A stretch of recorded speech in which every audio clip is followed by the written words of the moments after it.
দ্বিতীয় অধ্যায় সাংখ্যযোগ, গীতার বিষয়বস্তুর সারমর্ম। এই অধ্যায়ে পরমেশ্বর ভগবান শ্রীকৃষ্ণের কাছে তাঁর শিষ্যরূপে অর্জুন আত্মসমর্পণ করেন এবং অনিত্য জড়দেহ ও শাশ্বত চিন্ময় আত্মার মূলগত পার্থক্য নির্ণয়ের মাধ্যমে অর্জুনকে শ্রীকৃষ্ণ উপদেশ প্রদান করতে শুরু করেন। দেহান্তর প্রক্রিয়া, পরমেশ্বরের উদ্দেশ্যে নিঃস্বার্থ সেবার প্রকৃতি এবং আত্মজ্ঞান লব্ধ মানুষের বৈশিষ্ট্যাদি সম্পর্কে শ্রীকৃষ্ণ ব্যাখ্যা উপস্থাপন করেন। সঞ্জয় উবাচ তম তথা কৃপয়াবিষ্ঠম অশ্রুপূর্ণাকুলেক্ষণম বিষীদন্তম ইদম বাক্যম উবাচ মধুসূদনঃ।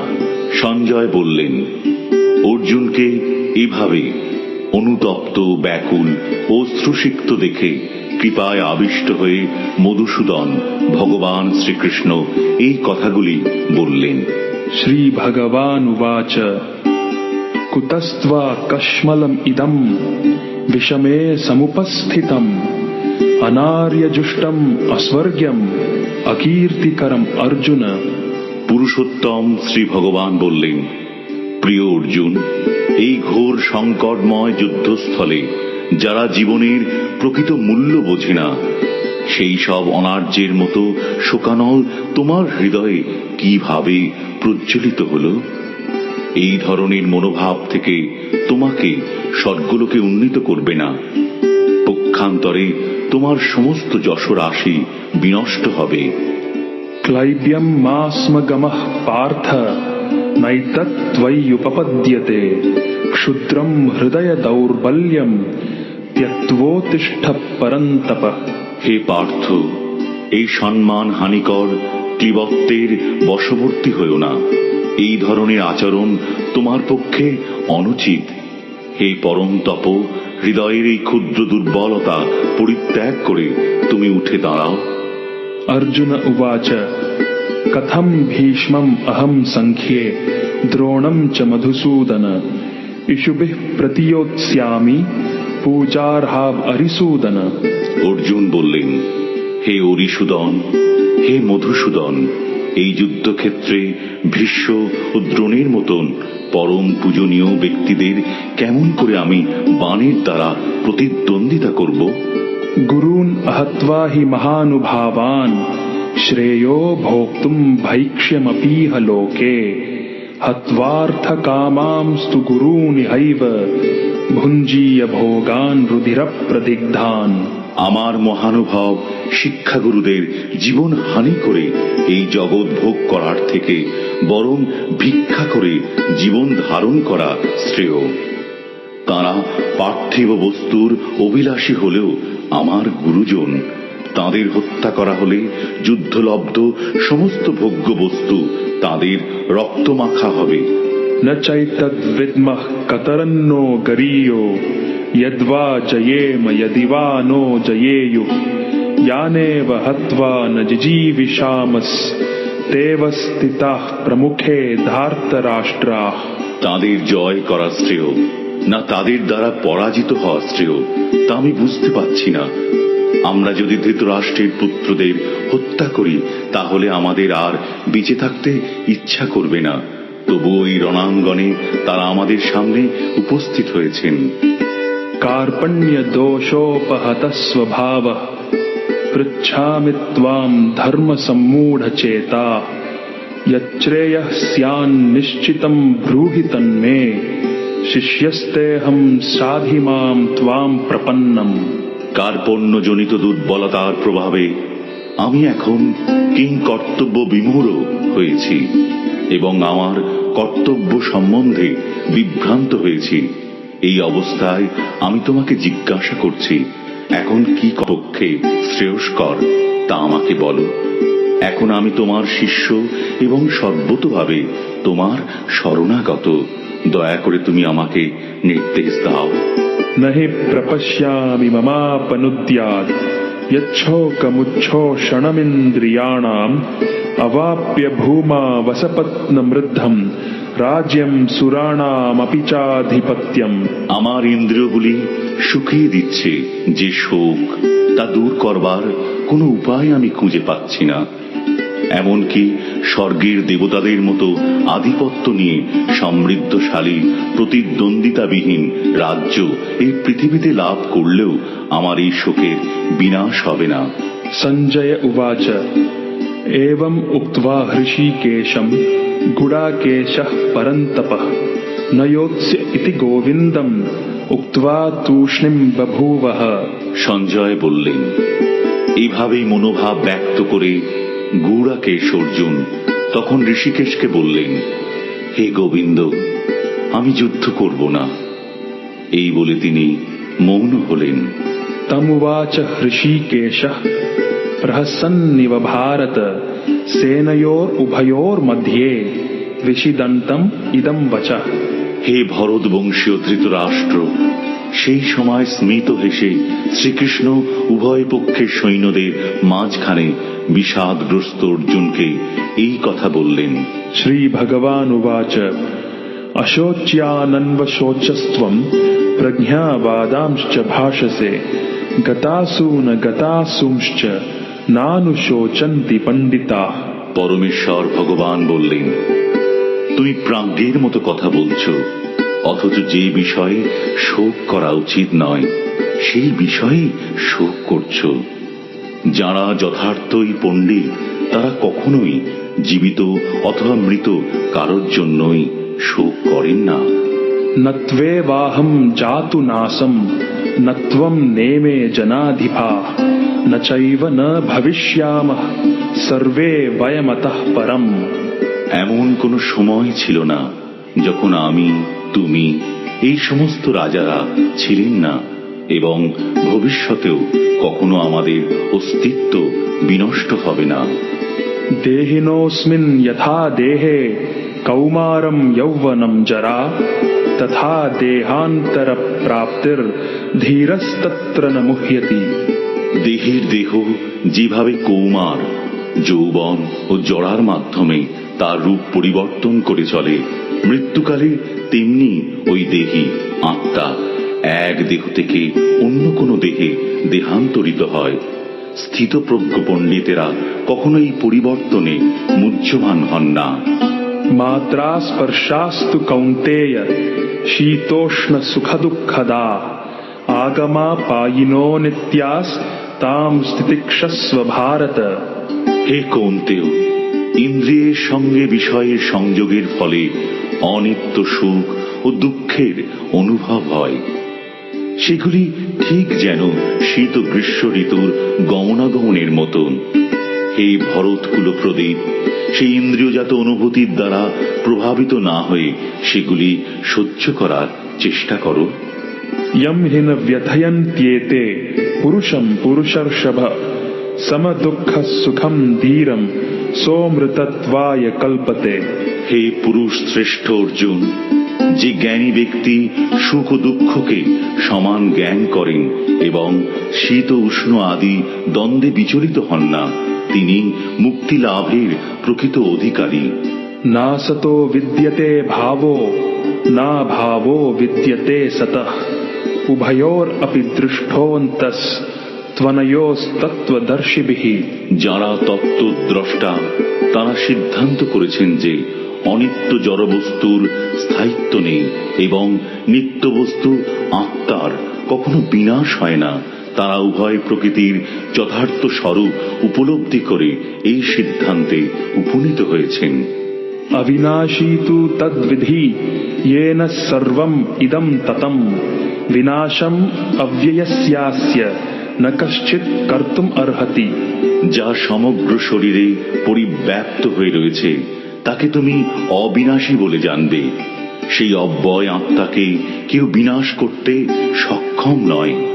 अन्तवन्त इमे देहा नित्यस्योक्ताः शरीरिणः अनाशिनो प्रमेयस्य तस्मात् युध्यस्व भारत। অবিনাশী, অপরিমেয় ও শাশ্বত আত্মার জড়দেহ নিঃসন্দেহে বিনাশশীল। অতএব হে ভারত, তুমি শাস্ত্রবিহিত স্বধর্ম পরিত্যাগ করে যুদ্ধ করো। य एनं वेत्ति हन्तारं यश्चैनं मन्यते हतम् उभौ तौ न विजानीतो नायं हन्ति न हन्यते। যিনি জীবাত্মাকে হন্তা বলে মনে করেন এবং যিনি একে নিহত বলে ভাবেন, তারা উভয়ই আত্মার প্রকৃত স্বরূপ জানেন না। কারণ আত্মা কাউকে হত্যা করেন না এবং কারো দ্বারা নিহত হন না। न जायते म्रियते वा कदाचिन् नायं भूत्वा भविता वा न भूयः अजो नित्यः शाश्वतोऽयं पुराणो न हन्यते हन्यमाने शरीरे। আত্মার কখনো জন্ম হয় না বা মৃত্যু হয় না, অথবা পুনঃ পুনঃ তার উৎপত্তি বা বৃদ্ধি হয় না। তিনি জন্মরহিত, শাশ্বত, নিত্য এবং পুরাতন হলেও চিরনবীন। শরীর নষ্ট হলেও আত্মা কখনোই বিনষ্ট হয় না। वेदा विनाशिनं नित्यं य एनं अजमव्ययं कथं स पुरुषः पार्थ कं घातयति हन्तिकम्। হে পার্থ, যিনি আত্মাকে অবিনাশী, শাশ্বত, জন্মরহিত ও অক্ষয় বলে জানেন, তিনি কিভাবে কাউকে হত্যা করতে বা হত্যা করাতে হয় পারেন।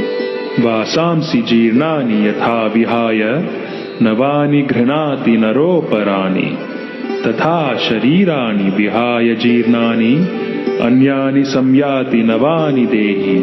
মানুষ যেমন জীর্ণ বস্ত্র পরিত্যাগ করে নতুন বস্ত্র পরিধান করে, দেহিও তেমনি জীর্ণ শরীর ত্যাগ করে নতুন দেহ ধারণ করেন। नैनं छिन्दन्ति शस्त्राणि नैनं दहति पावकः न चैनं क्लेदयन्त्यापो न शोषयति मारुतः। আত্মাকে অস্ত্রের দ্বারা কাটা যায় না, আগুনে পোড়ানো যায় না, জলে ভেজানো যায় না, অথবা হাওয়াতে শুকানো যায় না। अच्छेद्योऽयम् अदाह्योऽयम् अक्लेद्यो शोष्य एव च नित्यः सर्वगतः स्थाणुर् अचलोऽयं सनातनः। এই আত্মা অচ্ছেদ্য, অদাহ্য, অক্লেদ্য ও অশস্য। তিনি চিরস্থায়ী, সর্বব্যাপ্ত, অপরিবর্তনীয়, অচল ও সনাতন। अव्यक्तोऽयम् अचिन्त्योऽयम् अविकार्योऽयम् उच्यते तस्माद् एवं विदित्वैनं नानुशोचितुम् अर्हसि। এই আত্মা অব্যক্ত, অচিন্ত ও অবিকারী বলে শাস্ত্রে উক্ত হয়েছে। অতএব এই সনাতন স্বরূপ অবগত হয়ে দেহের জন্য তোমার শোক করা উচিত নয়। अथ चैनं नित्यजातं नित्यं वा मन्यसेऽमृतं तथापि त्वं महाबाहो नैनं शोचितुम् अर्हसि। হে মহাবাহ, আর যদি তুমি মনে করো যে আত্মার বারবার জন্ম হয় এবং মৃত্যু হয়, তাহলেও তোমার শোক করার কোনো কারণ নেই। जातस्य हि ध्रुवो मृत्युर्ध्रुवं जन्म मृतस्य च तस्माद् अपरिहार्येऽर्थे न त्वं शोचितुम् अर्हसि। যার জন্ম হয়েছে তার মৃত্যু অবসম্ভাবী, এবং যার মৃত্যু হয়েছে তার জন্ম অবসম্ভাবী।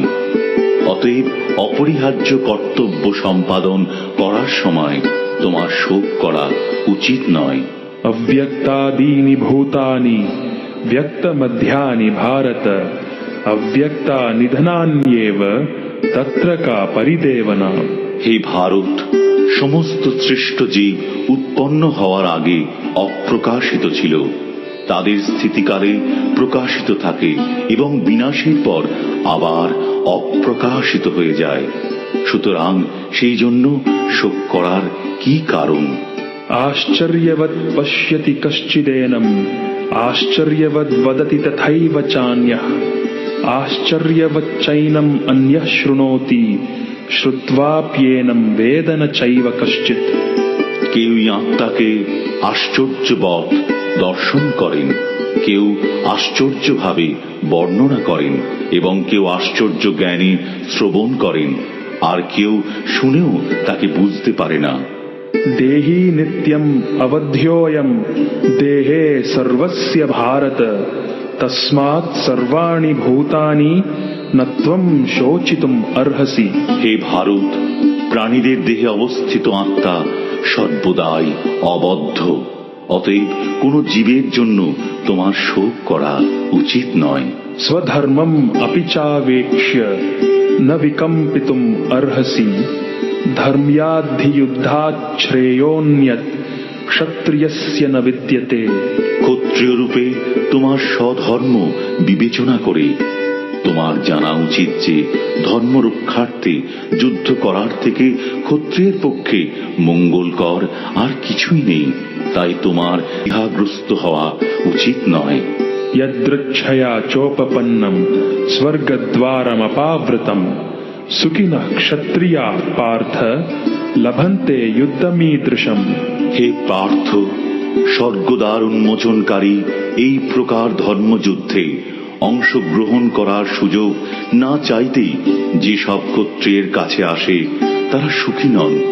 अथच्चेत्त्वम् इमं धर्म्यं संग्रामं न करिष्यसि ततः स्वधर्मं कीर्तिं च हित्वा पापम अवाप्स्यसि। কিন্তু তুমি যদি এই ধর্মযুদ্ধ না করো তাহলে তোমার স্বীয় ধর্ম এবং কীর্তি থেকে ভ্রষ্ট হয়ে পাপ ভোগ করবে।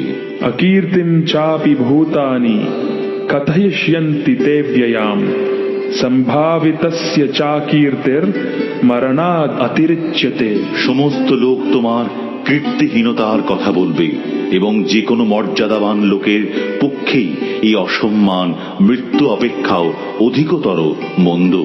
भयाद रणाद उपरतम मंस्यन्ते त्वां महारथा येषां च त्वं बहुमतो भूत्वा यास्यसि लाघवम। সমস্ত মহারথীরা মনে করবেন যে তুমি ভয় পেয়ে যুদ্ধক্ষেত্র পরিত্যাগ করেছ এবং তুমি যাদের কাছে সম্মানিত ছিলে তারাই তোমাকে তুচ্ছ তাচ্ছিল্য জ্ঞান করবে। अवाच्य वादांश्च बहून् वदिष्यन्ति तवाहिताः निन्दन्तस्तव सामर्थ्यं ततो दुःखतरं नु किम्। তোমার শত্রুরা তোমার সামর্থ্যের নিন্দা করে বহু অকথ্য কথা বলবে, তার চেয়ে অধিকতর দুঃখদায়ক তোমার পক্ষে আর কি হতে পারে। हतो वा प्राप्स्यसि स्वर्गं जित्वा वा भोक्ष्यसे महीम् तस्मात् उत्तिष्ठ कौन्तेय युद्धाय कृतनिश्चयः। হে কুন্তি পুত্র, এই যুদ্ধে নিহত হলে তুমি স্বর্গ লাভ করবে আর জয়ী হলে পৃথিবী ভোগ করবে।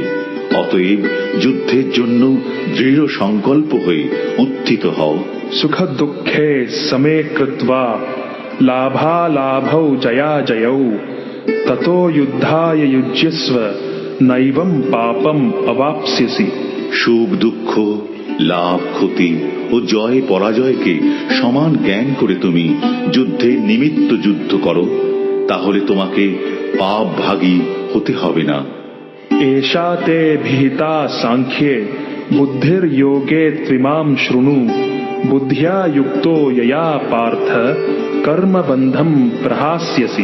হে পার্থ, আমি তোমাকে সাংখ্য যোগের কথা বললাম, এখন ভক্তিযোগ সম্বন্ধিনী বুদ্ধির কথা শ্রবণ করো, যার দ্বারা তুমি কর্মবন্ধন থেকে মুক্ত হতে পারবে। नेहाभिक्रमनाशोऽस्ति प्रत्यवायो न विद्यते स्वल्पम अप्यस्य धर्मस्य त्रायते महतो भयात्। ভক্তিযোগে অনুশীলন কখনো ব্যর্থ হয় না এবং তার কোনো ক্ষয় নেই। তার স্বল্প অনুষ্ঠানও অনুষ্ঠাতাকে সংসার রূপ মহাভয় থেকে পরিত্রাণ করে। व्यवसायात्मिका बुद्धिर एकेह कुरु नंदन बहुशाखा ह्यनन्ताश्च बुद्धयो व्यवसायिनाम। যারা এই পথ অবলম্বন করেছে তাদের নিশ্চয়াত্মিকা বুদ্ধি একনিষ্ঠ। হে কুরুনন্দন, অস্থির চিত্ত সকাম ব্যক্তিদের বুদ্ধি বহু শাখা বিশিষ্ট ও বহুমুখী। यामिमां पुष्पितां वाचं प्रवदन्त्यविपश्चितः वेदवादरताः पार्थ नान्यत् अस्तीति वादिनः कामात्मानः स्वर्गपरा जन्म कर्म फलप्रदाम् क्रिया विशेष बहुलाम् भोगैश्वर्य गतिम प्रति। বিবেক বর্জিত লোকরাই বেদের পুষ্পিত বাক্যে আসক্ত হয়ে স্বর্গসুখ ভোগ, উচ্চকুলে জন্ম, ক্ষমতা লাভ আদি সকাম কর্মকে জীবনের পরম উদ্দেশ্য বলে মনে করে। ইন্দ্রিয় সুখ ভোগ ঐশ্বর্যের প্রতি আকৃষ্ট হয়ে তারা বলে যে তার ঊর্ধ্বে আর কিছুই নেই। भोगैश्वर्य प्रसक्तानां तयापहृत चेतसां व्यवसायात्मिका बुद्धिः समाधौ न विधीयते। যারা ভোগ ও ঐশ্বর্য সুখে একান্ত আসক্ত সেই সমস্ত বিবেক বর্জিত মূঢ় ব্যক্তিদের বুদ্ধি সমাধি অর্থাৎ ভগবানে একনিষ্ঠতা লাভ হয় না। त्रैगुण्य विषया वेदा निस्त्रैगुण्यो भवार्जुन निर्द्वन्द्वो नित्य सत्वस्थो निर्योगक्षेम आत्मवान। বেদে প্রধানত জড়া প্রকৃতির তিনটি গুণ সম্বন্ধে আলোচনা করা হয়েছে। হে অর্জুন, তুমি সেই গুণগুলিকে অতিক্রম করে নির্গুণ স্তরে অধিষ্ঠিত হও, সমস্ত দ্বন্দ্ব থেকে মুক্ত হও এবং লাভ ক্ষতি ও আত্মরক্ষার দুশ্চিন্তা থেকে মুক্ত হয়ে অধ্যাত্ম চেতনায় অধিষ্ঠিত হও। यावानार्थ उदपाने सर्वतः संप्लुतोदके तावान सर्वेषु वेदेषु ब्राह्मणस्य विजानतः। ক্ষুদ্র জলাশয়ে যে সমস্ত প্রয়োজন সাধিত হয় সেগুলি বৃহৎ জলাশয় থেকে আপনা হতেই সাধিত হয়ে যায়। তেমনি ভগবানের উপাসনার মাধ্যমে যিনি পরব্রহ্মের জ্ঞান লাভ করে সবকিছুর উদ্দেশ্য উপলব্ধি করেছেন তাঁর কাছে সমস্ত বেদের উদ্দেশ্য সাধিত হয়েছে। कर्मण्येवाधिकारस्ते मा फलेषु कदाचन मा कर्म फलहेतुर्भूर् मा ते संगोस्त्व कर्मणि। স্বধর্ম বিহিত কর্মে তোমার অধিকার আছে, কিন্তু কোনো কর্মফলে তোমার অধিকার নেই। কখনো নিজেকে কর্মফলের হেতু বলে মনে করো না এবং কখনো স্বধর্ম আচরণ না করার প্রতিও আসক্ত হয়েও না। योगस्थः कुरु कर्माणि संगम त्यक्त्वा धनंजय सिद्ध्य सिद्ध्योः समो भूत्वा समत्वं योग उच्यते। হে অর্জুন, কর্মভোগের কামনা পরিত্যাগ করে ভক্তি যোগস্থ হয়ে স্বধর্মবিহিত কর্ম আচরণ করো। কর্মের সিদ্ধি ও অসিদ্ধি সম্বন্ধে যে সমবুদ্ধি তাকেই যোগ বলা হয়। दूरेण ह्यवरं कर्म बुद्धि योगात् धनंजय बुद्धौ शरणम अन्विच्छ कृपणाः फलहेतवः। হে ধনঞ্জয়, বুদ্ধিযোগ দ্বারা ভক্তির অনুশীলন করে সকাম কর্ম থেকে দূরে থাকো এবং সেই চেতনায় অধিষ্ঠিত হয়ে ভগবানে শরণাগত হও। যারা তাদের কর্মের ফল ভোগ করতে চায় তারা কৃপণ। बुद्धियुक्तो जहातीह उभे सुकृत दुष्कृते तस्माद् योगाय युज्यस्व योगः कर्मसु कौशलम्। যিনি ভগবৎ শক্তির অনুশীলন করেন তিনি এই জীবনে পাপ ও পুণ্য উভয় থেকেই মুক্ত হন। অতএব তুমি নিষ্কাম কর্মযোগের অনুষ্ঠান করো, সেটিই হচ্ছে সর্বাঙ্গীন কর্মকৌশল। कर्मजं बुद्धियुक्ता हि फलं त्यक्त्वा मनीषिणः जन्म बंध विनिर्मुक्ताः पदम गच्छन्त्यनामयम्। মনীষীগণ ভগবানের সেবায় যুক্ত হয়ে কর্মজাত ফল ত্যাগ করে জন্ম মৃত্যুর বন্ধন থেকে মুক্ত হন। এভাবে তাঁরা সমস্ত দুঃখ দুর্দশার অতীত অবস্থা লাভ করেন। यदा ते मोहकलिलं बुद्धिर्व्यतितरिष्यति तदा गन्तासि निर्वेदं श्रोतव्यस्य श्रुतस्य च। এভাবেই পরমেশ্বর ভগবানে অর্পিত নিষ্কাম কর্ম অভ্যাস করতে করতে যখন তোমার বুদ্ধি মোহরূপ গভীর অরণ্যকে সম্পূর্ণরূপে অতিক্রম করবে তখন তুমি যা কিছু শুনেছ এবং যা কিছু শ্রবণীয় সেই সবের প্রতি সম্পূর্ণরূপে নিরক্ষেপ হতে পারবে। श्रुतिविप्रतिपन्ना ते यदा स्थास्यति निश्चला समाधावचला बुद्धिस तदा योगम अवाप्स्यसि। তোমার বুদ্ধি যখন বেদের বিচিত্র ভাষার দ্বারা আর বিচলিত হবে না এবং আত্ম উপলব্ধির সমাধিতে স্থির হবে, তখন তুমি দিব্য জ্ঞান লাভ করে ভক্তিযোগে অধিষ্ঠিত হবে। अर्जुन उवाच स्थितप्रज्ञस्य का भाषा समाधिस्थस्य केशव स्थितधीः किं प्रभाषेत किमासीत व्रजेत किम्। অর্জুন জিজ্ঞাসা করলেন, হে কেশব, স্থিতপ্রজ্ঞ অর্থাৎ অচলা বুদ্ধি সম্পন্ন মানুষের লক্ষণ কি? তিনি কিভাবে কথা বলেন, কিভাবে অবস্থান করেন এবং কিভাবেই বা তিনি বিচরণ করেন? श्री भगवान उवाच प्रजहाति यदा कामान सर्वान् पार्थ मनोगतान् आत्मन्येवात्मना तुष्टः স্থিতপ্রজ্ঞস্তদোচ্যতে।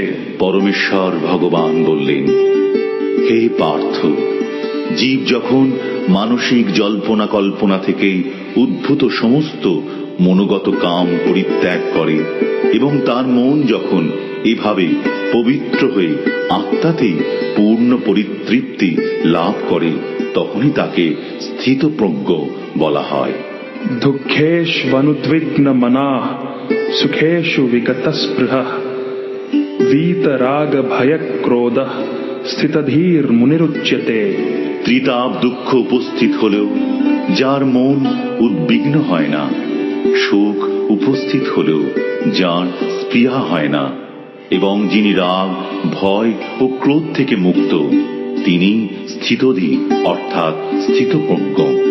यः सर्वत्र नभिस्नेहस् तत्तत् प्राप्य शुभाशुभम् नाभिनन्दति न द्वेष्टि तस्य प्रज्ञा प्रतिष्ठिता। জড় জগতে যিনি সমস্ত জড় বিষয়ে আসক্তি রহিত, যিনি প্রিয় বস্তু লাভে আনন্দিত হন না এবং অপ্রিয় বিষয় উপস্থিত হলে দ্বেষ করেন না, তিনি পূর্ণ জ্ঞানে প্রতিষ্ঠিত হয়েছেন। यदा संहरते चायं कूर्मोऽङ्गानीव सर्वशः इन्द्रियाणीन्द्रियार्थेभ्यस्तस्य प्रज्ञा प्रतिष्ठिता। কূর্ম যেমন তার অঙ্গ সমূহ তার কঠিন বহিরাবরণের মধ্যে সংকুচিত করে, তেমনি যে ব্যক্তি তাঁর ইন্দ্রিয়গুলিকে ইন্দ্রিয়ের বিষয় থেকে প্রত্যাহার করে নিতে পারেন, তাঁর চেতনা চিন্ময় জ্ঞানে প্রতিষ্ঠিত। विषया विनिवर्तन्ते निराहारस्य देहिनः रसवर्जं रसोऽप्यस्य परं दृष्ट्वा निवर्तते। দেহ বিশিষ্ট জীব ইন্দ্রিয়সুখ ভোগ থেকে নিবৃত্ত হতে পারে, কিন্তু তবু ইন্দ্রিয়সুখ ভোগের আসক্তি থেকেই যায়, কিন্তু উচ্চতর স্বাদ আস্বাদন করার ফলে তিনি সেই বিষয় তৃষ্ণা থেকে চিরতরে নিবৃত্ত হন। यततो ह्यपि कौन्तेय पुरुषस्य विपश्चितः इन्द्रियाणि प्रमाथीनि हरन्ति प्रसभं मनः। হে কৌন্তেয়, ইন্দ্রিয় সমূহ এতই বলবান এবং ক্ষোভকারী যে তারা অতি যত্নশীল বিবেক সম্পন্ন পুরুষের মনকেও বলপূর্বক বিষয়াভিমুখে আকর্ষণ করে। तानि सर्वाणि संयम्य युक्त आसीत मत्परः वशे हि यस्येन्द्रियाणि तस्य प्रज्ञा प्रतिष्ठिता। যিনি তার ইন্দ্রিয়গুলিকে সম্পূর্ণরূপে সংযত করে আমার প্রতি উত্তমা ভক্তি পরায়ণ হয়ে তার ইন্দ্রিয়গুলিকে সম্পূর্ণরূপে বশীভূত করেছেন, তিনি স্থিতপ্রজ্ঞ। ध्यायतो विषयान् पुंसः संगस्तेषूपजायते संगात् संजायते कामः कामात् क्रोधोऽभिजायते क्रोधात् भवति सम्मोहः सम्मोहात् स्मृतिविभ्रमः स्मृतिभ्रंशात् बुद्धिनाशो बुद्धिनाशात् प्रणश्यति। ইন্দ্রিয়ের বিষয়সমূহ সম্বন্ধে চিন্তা করতে করতে মানুষের তাতে আসক্তি জন্মায়, আসক্তি থেকে কাম উৎপন্ন হয় এবং কামনা থেকে ক্রোধ উৎপন্ন হয়, ক্রোধ থেকে সম্মোহ, সম্মোহ থেকে স্মৃতিবিভ্রম, স্মৃতিবিভ্রম থেকে বুদ্ধিনাশ এবং বুদ্ধিনাশ হওয়ার ফলে সর্বনাশ হয়, অর্থাৎ মানুষ পুনরায় জড়জগতের অন্ধকূপে অধঃপতিত হয়। রাগদ্বেষ বিমুক্তৈস্তু বিষয়ান ইন্দ্রিয়ৈশ্চরन् আত্মবশ্যৈর্বিধেয়াত্মা প্রসাদম অধিগচ্ছতি। সংযত চিত্ত মানুষ প্রিয় বস্তুতে স্বাভাবিক আসক্তি এবং অপ্রিয় বস্তুতে স্বাভাবিক বিদ্বেষ থেকে মুক্ত হয়ে তার বশীভূত ইন্দ্রিয়ের দ্বারা ভগবৎ শক্তির অনুশীলন করে ভগবানের কৃপা লাভ করেন। প্রসাদে সর্বদুঃখানাং হানির अस्योपजायते প্রসন্নচেতসো হ্যাশু বুদ্ধিঃ পর্যবতিষ্ঠতে। চিন্ময় চেতনায় অধিষ্ঠিত হওয়ার ফলে তখন আর জড়জগতের ত্রিতাপ দুঃখ থাকে না। এভাবে প্রসন্নতা লাভ করার ফলে বুদ্ধি শীঘ্রই স্থির হয়। নাস্তি বুদ্ধিরযুক্তস্য ন চাযুক্তস্য ভাবনা ন চাভাবয়তঃ শান্তির অশান্তস্য কুতঃ সুখম। যে ব্যক্তি কৃষ্ণ ভাবনায় যুক্ত নয়, তার চিত্ত সংযত নয় এবং তার পারমার্থিক বুদ্ধি থাকতে পারে না। আর পরমার্থ চিন্তাশূন্য ব্যক্তির শান্তি লাভের কোনো সম্ভাবনা নেই। এই রকম শান্তিহীন ব্যক্তির প্রকৃত সুখ কোথায়? ইন্দ্রিয়াণাম হি চরতাম যন্মনোনুবিধীয়তে তদস্য হরতি প্রজ্ঞাম বায়ুর্নাবম ইবাম্ভসি। প্রতিকূল বায়ু নৌকাকে যেমন অস্থির করে, তেমনি সদা বিচরণকারী যে কোনো একটি মাত্র ইন্দ্রিয়ের আকর্ষণেও মন অসংযত ব্যক্তির প্রজ্ঞাকে হরণ করতে পারে। তস্মাদ যস্য মহাবাহো নিগৃহীতানি সর্বশঃ ইন্দ্রিয়ান ইন্দ্রিয়ার্থেভ্যস্তস্য প্রজ্ঞা প্রতিষ্ঠিতা। সুতরাং হে মহাবাহ, যার ইন্দ্রিয়গুলি ইন্দ্রিয়ের বিষয় থেকে সর্বপ্রকারে নিবৃত্ত হয়েছে, তিনি স্থিতপ্রজ্ঞ। ইয়া নিশা সর্বভূতানাং তস্যাম জাগর্তি সংযমী यस्याम जाग्रति भूतानि सा निशा पश्यतो मुने। সমস্ত জীবের পক্ষে যা রাত্রি স্বরূপ স্থিতপ্রজ্ঞ সেই রাত্রিতে জাগরিত থেকে আত্মবুদ্ধিনিষ্ঠ আনন্দকে সাক্ষাৎ অনুভব করেন। আর যখন সমস্ত জীবেরা জেগে থাকে, তখন তত্ত্বদর্শী মুনির নিকট তা রাত্রি স্বরূপ। আপুর্যমাণম অচল প্রতিষ্ঠম সমুদ্রমাপঃ প্রবিশন্তি যদ্বৎ তদ্বৎ কামায়ম প্রবিশন্তি সর্বে স শান্তিম আপনোতি ন কামকামী। বিষয়কামী ব্যক্তি কখনো শান্তি লাভ করে না। জলরাশি যেমন সদা পরিপূর্ণ এবং স্থির সমুদ্রে প্রবেশ করেও তাকে ক্ষোভিত করতে পারে না, কামসমূহ তেমন স্থিতপ্রজ্ঞ ব্যক্তিতে প্রবিষ্ট হয়েও তাকে বিক্ষুব্ধ করতে পারে না। অতএব তিনি শান্তি লাভ করেন। বিহায় কামান ইহ সর্বান পুমাংশ্চরতি নিঃস্পৃহঃ নির্মমো নিরহংকারঃ স শান্তিম অধিগচ্ছতি। যে ব্যক্তি সমস্ত কামনা বাসনা পরিত্যাগ করে জড় বিষয়ের প্রতি নিষ্পৃহ, নিরহংকার ও মমত্ব বোধ রহিত হয়ে বিচরণ করেন, তিনি প্রকৃত শান্তি লাভ করেছেন। এষা ভ্রামি স্থিতিঃ পার্থ নৈনাম প্রাপ্য বিমুহ্যতি স্থিত্বা স্যাম অন্তকালেপি ব্রহ্ম নির্বাণম মৃচ্ছতি। এই প্রকার স্থিতিকেই ব্রাহ্মী স্থিতি বলে। হে পার্থ, যিনি এই স্থিতি লাভ করেন তিনি মোহপ্রাপ্ত হন না। জীবনের অন্তিম সময়ে এই স্থিতি লাভ করে তিনি এই জড়জগতের বন্ধন থেকে মুক্ত হয়ে ভগবৎ ধামে প্রবেশ করেন।